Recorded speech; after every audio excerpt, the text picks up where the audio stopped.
rent in retirement after they sell their home. So what does that mean? What are the pros and cons? Well, I'm going to talk about that. According to Realtor.com, retirees in the top 10 markets for baby boomers rent at a rate 1.2 times more than the national average in places like Rhode Island, Honolulu, New Haven, Connecticut, Springfield, Massachusetts, because the cost of housing in those areas is high. But in lower cost areas like Sarasota, Vero Beach, or Punta Gorda in Florida and other places in Texas and what have you, the cost to own is less. It may not be an affordable option to own, so renting is the other choice. Many baby boomers don't want the hassle of maintaining a home in retirement, so the idea of renting is appealing. The senior renter market accounts for the largest percentage of increase as well as the largest increase in the age bracket. No longer are renters only in their 20s. About 2.5 million seniors have joined that group in the past 10 years, and 40% more renters over the age of 55 live in the suburbs compared to 10 years ago. So lowering living expenses, looking for a different lifestyle, less maintenance, those are requests that retirees mention. In fact, renters are prevalent in places like Riverside, California, which had an increase of 63%. Tampa, Florida, they had an increase of 61% in renters. Phoenix, Arizona had an increase of 59%. Rents in Miami are so high now, though, many retirees can't afford to live there anymore. Both suburbs and cities have experienced a surge in highly educated renters as well. So if you've owned a home for many years, you know the wealth of the equity you've built up, but ownership has responsibilities financially. You got a mortgage to pay or maintain your homeowner's insurance, pay your property taxes, keep up with maintenance. So you've decided to sell the family home. Well, there's really no right or wrong answer. It depends on your finances and savings, and the value of your current home, and where you will go for retirement. So here's some things I want you to think about. First, how old are you? Can you handle the maintenance of another home? Buying a home in a community where staff takes care of the yard and exterior will make life easier. Second, if you want to buy, how long will you live there? If you don't stay long enough to recoup your upfront cost to purchase, then it may not be worth it. If you can live in a purchased home for 5 to 10 years, then that may be a good thing. But if your health deteriorates during that time, will you be able to sell your home easily?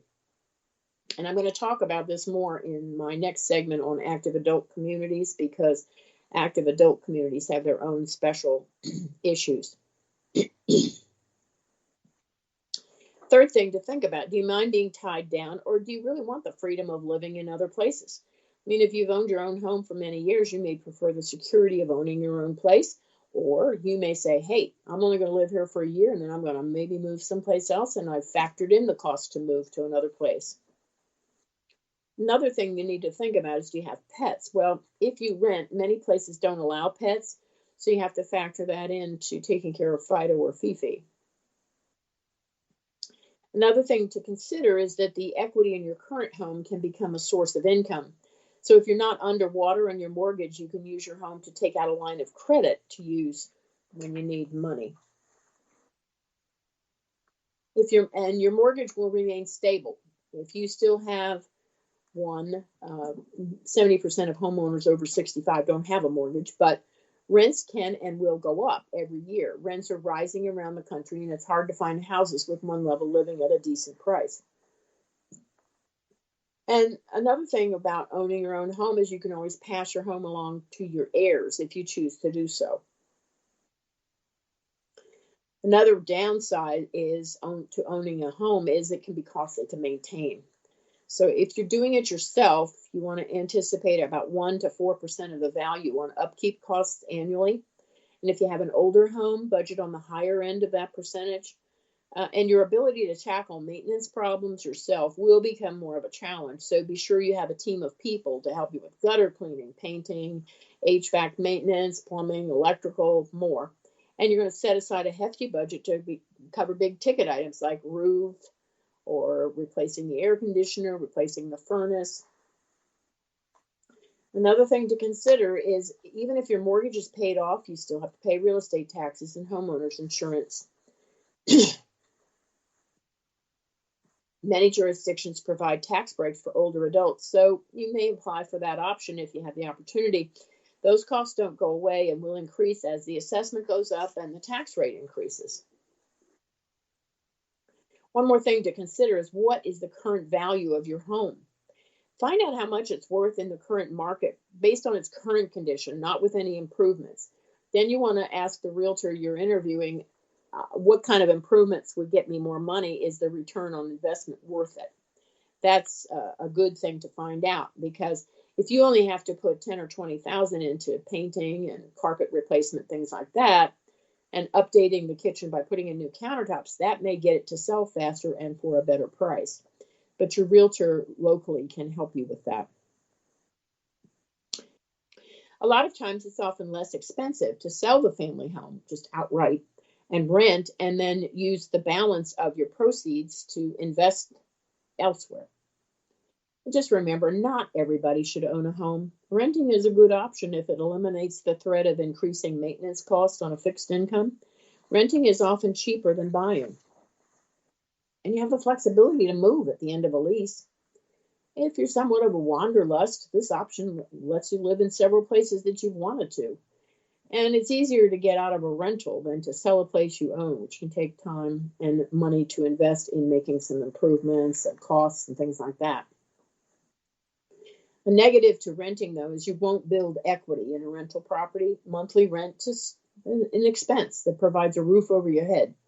And rent can be raised once your lease is up. So if the new rent amount isn't what you want, you will have to move again, which is another cost. And that entails packing and unpacking to get to your next place.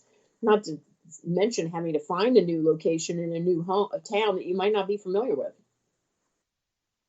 One of the drawbacks that people don't like is you're under the watchful eye of your landlord. How good is that landlord about making repairs and fixing plumbing leaks and repairing the air conditioner and the heat? Yeah, you don't have to pay for maintenance separately as you would in your own home, but you're at the mercy of an uncaring landlord possibly, and that can be daunting. Retirees are often home more than others, so a stopped up toilet or sink or the air conditioning breaking down can be annoying or even life-threatening. You still have responsibilities with a lease. You may be responsible for mowing the lawn, changing light bulbs, filters, broken pipes, things like that. So read the lease very carefully to find out what you're responsible for.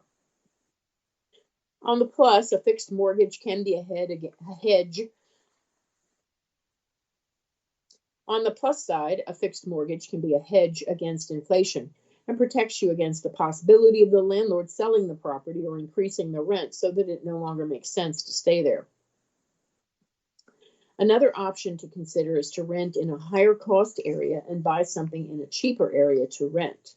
For example, if your current home can sell for $800,000, then you could buy something for $200,000 in an area or a community that allows rentals. You still have $600,000 to invest towards paying rent and doing other fun things. So what kind of lifestyle do you want in retirement? For many, the comfort of owning and the ability to decorate or make improvements is important to them. But according to a survey done recently by Credit Sesame, 4 in 10 older Americans want to rent because they like the freedom and flexibility it gives them. So how do you find rentals? Well, you can use a realtor in your area. I'm happy to refer you to one in your area or in the area that you want to go to. But if you want to just do some fun research on your own, log on to a website called www.rentcafe.com. And then you can search by city for housing that meets your needs. The bottom line, though, is cities with higher cost of living attract renters who can't or don't want to buy, and areas that are low cost tend to attract retirees who want to own their own home instead of rent. What's the answer? Well, it's what you want in retirement.